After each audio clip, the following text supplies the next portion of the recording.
Kalau suku bunga turun, saham bakalan naik.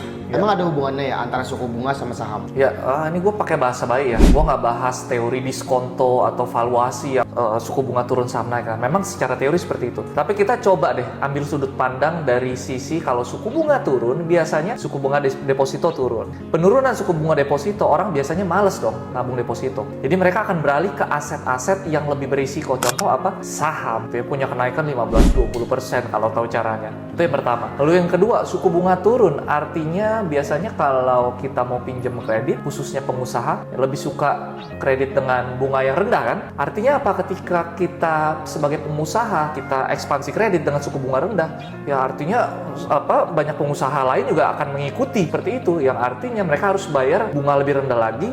Itu berdampak kepada ekspansi bisnis. Ekspansi bisnis akan mengakibatkan namanya kenaikan laba bersih keuntungan perusahaan. Nah, akan tercermin pada apa?